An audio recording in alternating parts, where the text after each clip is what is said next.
Good. Alright, then shall we proceed with the contents. MBA 508, Human Resource Management. And this has a direct link to one segment that I videoed and uploaded when we did managing organization. We had a session on managing people as part of managing organization. And we had a brief flare of HRM. And I think I did not do that session here physically, so I uploaded the video. So can you recall some of the key points that we had in that overview of HRM? Or shall we link it, since it's a bit of a long time? Okay. So the course outline, let's begin with the end in mind, what we have got for you. And remember, every module is different to another module.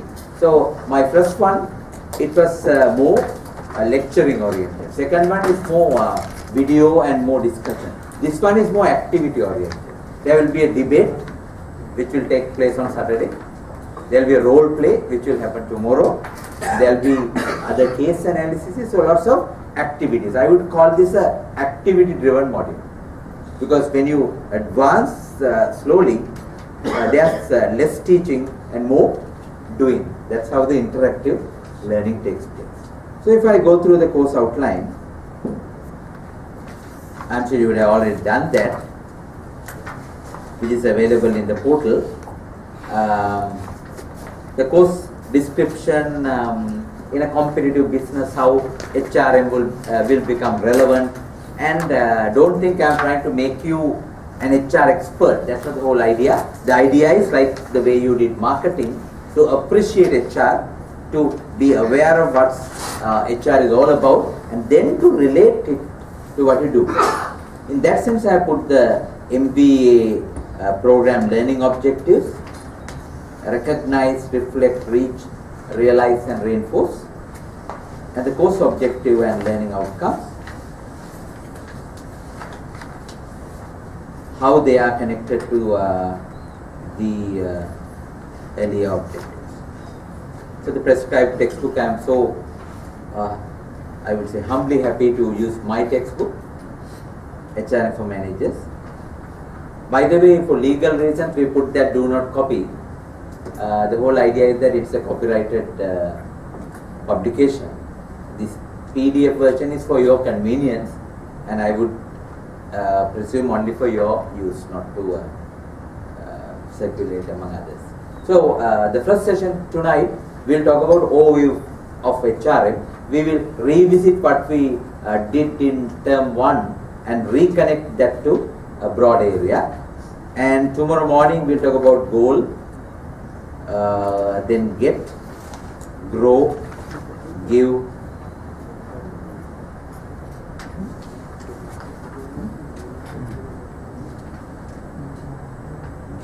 and then you have glue, glow, guard, and finally emerging trends.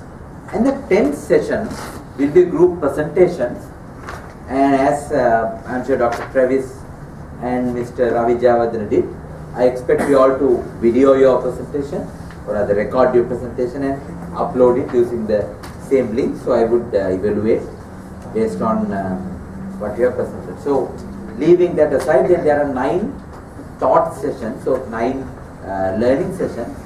So I'll try my best to cover all 9. If not, I'll upload 1 or 2 videos catering for the sessions that we will not be doing.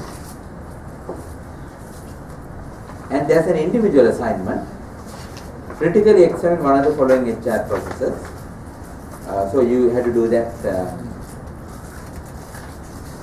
in April, and give clear description of the existing processes and solutions. That's 12 to 15 pages. And then group assignment has 2 parts: report 20 marks and presentation 10 marks. There you have to select an organization and study what they are doing with regard to HR. So my suggestion is, since you are a team of how many are there in your team? 6 or 7? 6. So pick one of the organizations so that you have access to data. So you don't have any issue of data availability. And final examination we will announce. Again, I would anticipate a case and few other questions. So there will be a case like what we did in OB. I hope you all enjoyed OB examinations.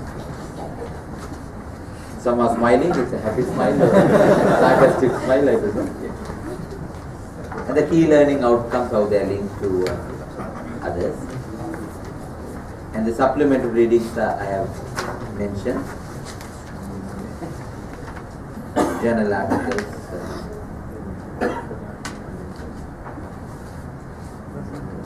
And web-based resources are there. Okay, so this is the game plan, essentially what we are planning to do with you. Any questions on the game plan that we have lined up? Yes? Any specific reason why you kept 10 days apart between individual and the group? You technically have 13 days left for the first one. Okay. I mean, honestly speaking, those 2 days are negotiable. To tell you the truth, I put 2 days within the month. That's the honest reason, so I don't want to bluff. So if you want to change, we can change now. You can make it both the end of the month and the But there's a danger. When you put both, always the focus is diluted. That's why I prefer sequential process rather than parallel process with regard to assignments. Because if it is individual assignment, you finish it and it's off your head, then you concentrate on group assignment, because group assignment needs more work. It requires you to get together and to do the report and make the presentation. And remember, when you make the presentation, everyone should be a contributing partner. Sometimes I see in Sri Lanka, when people make presentations, people come forward and one person make the presentation, others just stand like flower pot, small pot. That's not going to work. Everyone should be a contributing partner. Everyone should have a role to play. Now in Sri Lanka, what I do is, when I spot that, I ask a pointed question from that particular individual. But I don't have the luxury of doing it. Therefore, make sure everyone at least plays a role.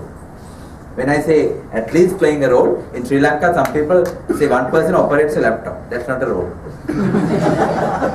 It has to be active, value-adding role. So keep that also in.